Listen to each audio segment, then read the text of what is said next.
Assalamu alaikum everyone, my name's Surah Ar R'ad and I'm a professional Muslim life coach, and I'd like to ask you a question. Are you a liar? Do you say things that you think other people want to hear?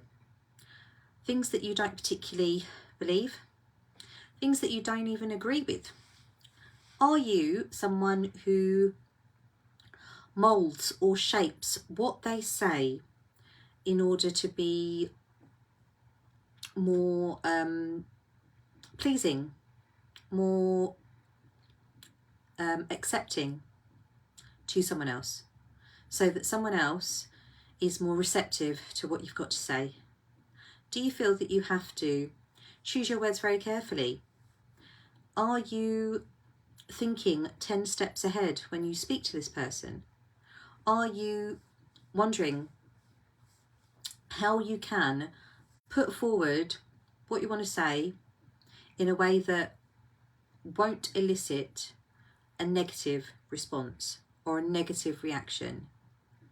Do you find yourself doing mental gymnastics, trying to appease others, trying to appease, trying to please, trying to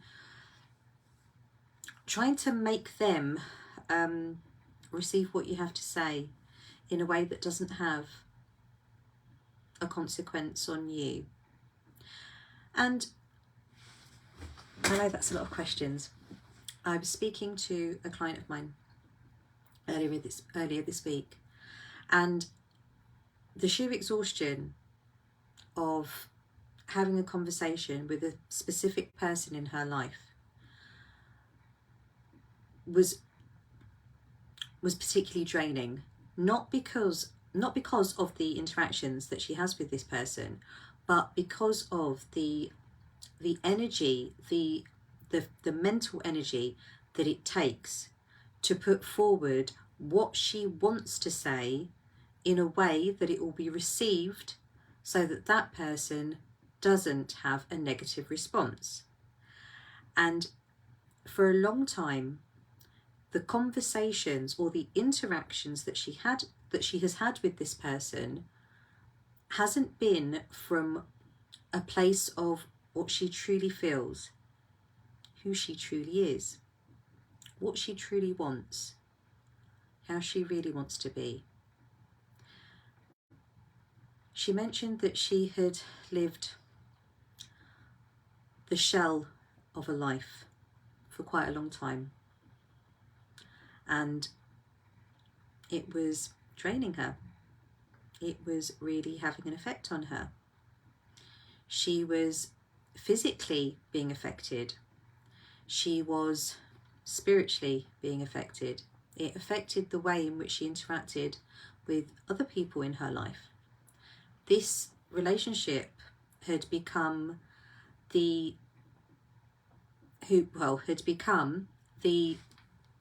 quest for her source of happiness, but it had become the biggest energy suck, the biggest challenge in her life. Just the day-to-day interactions with this specific person in her life.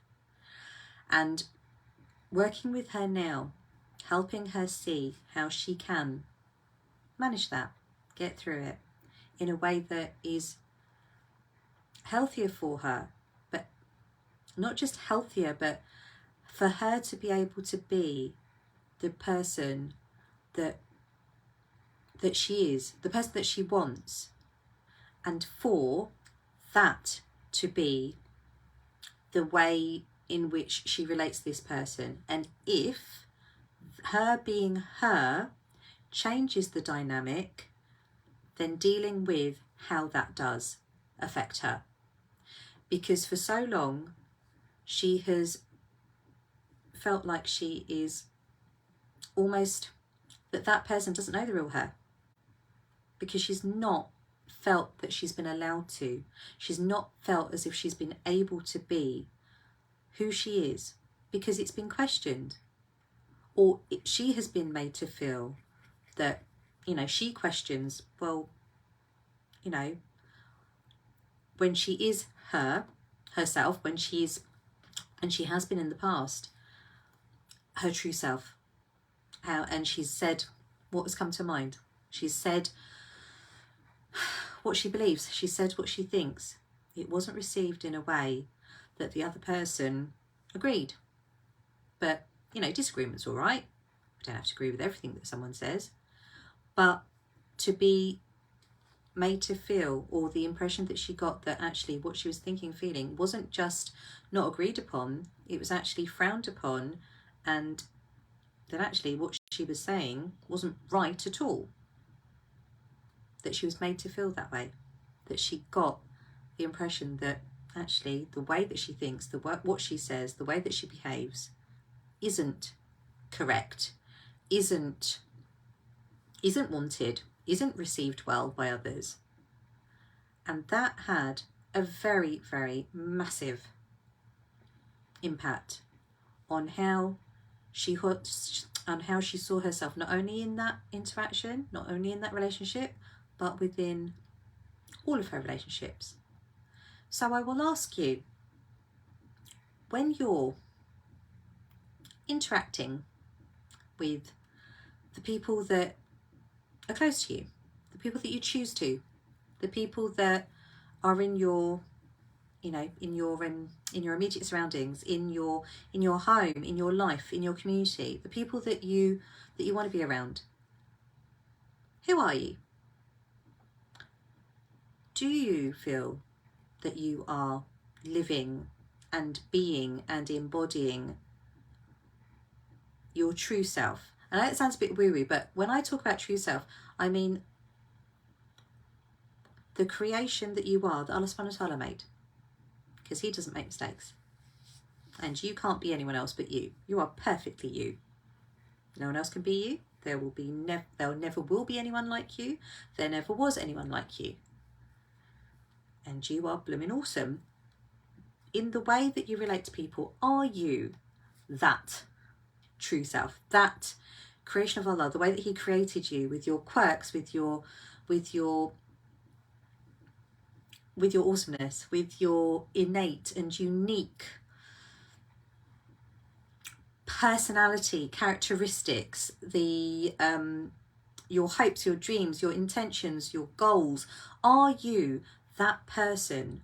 Do you feel that you are able to be that person around the people that you are around the people that you choose to be around?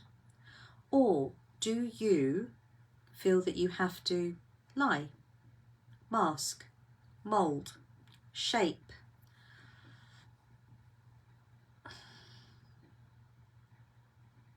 push down, change who you really are, to appease, to please, to be able to cope around them? And how much energy does that take? How much of your efforts does it take to put yourself into a box that is acceptable to others? And how much of your true self does that take you away from? Now, I know that I ask more questions because, as you know, I am a bit of a nosy Parker, but if you are not able, or if you feel that you're not able to be you in front of the people that are around you, that you have had a choice to be around,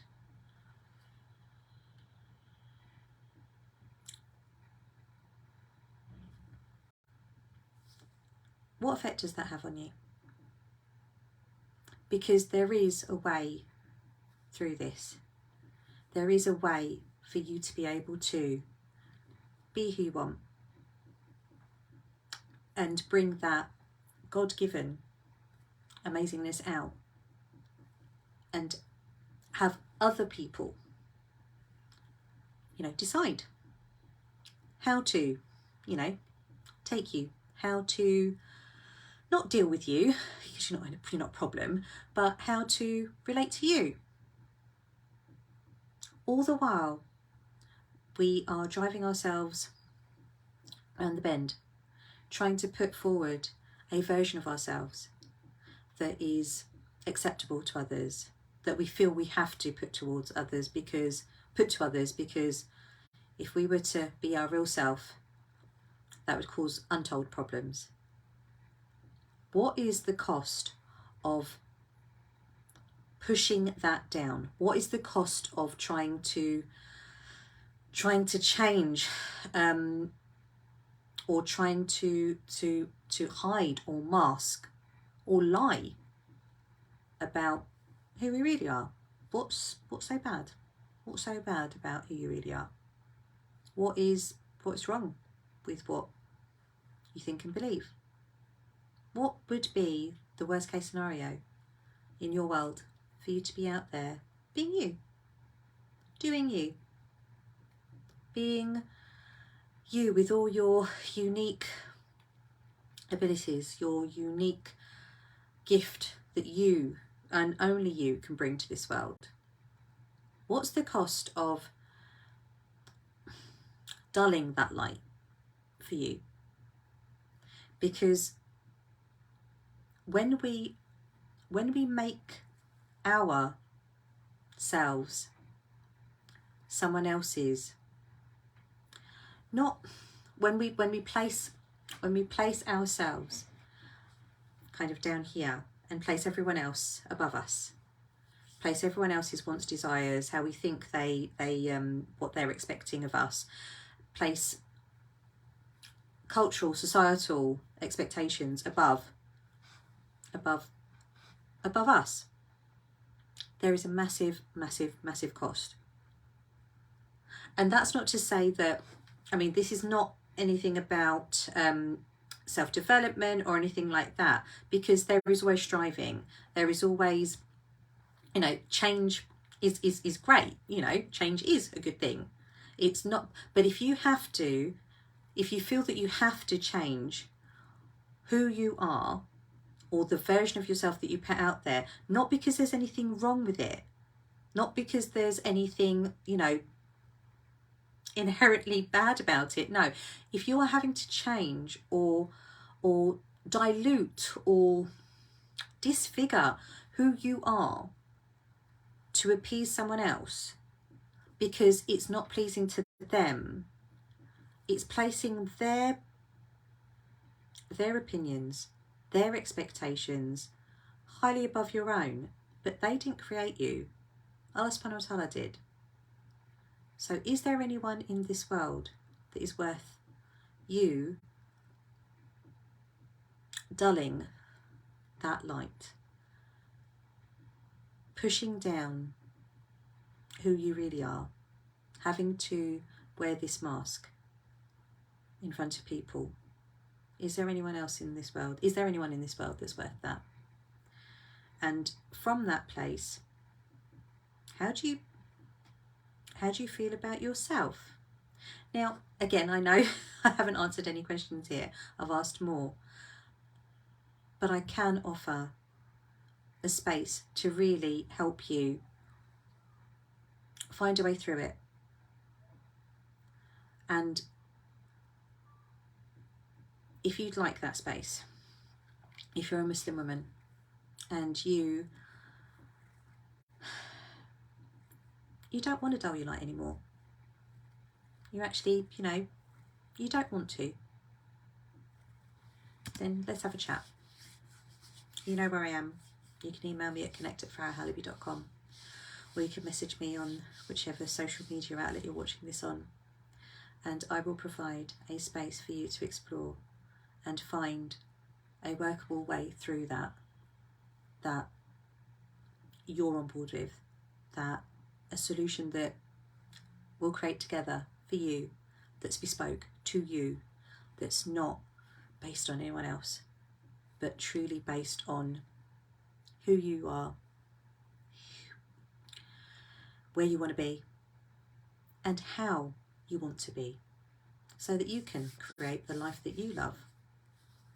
not just one you like, not just one that's okay, but really create the life that you love by being the person that you love, by being the person that you appreciate, by being the person that you are championing, by being the person that you were created to be. As always, I pray that you are safe, well, happy and healthy, and inshallah I'll be on again for another little convo, but for now, take care. Assalamu alaikum.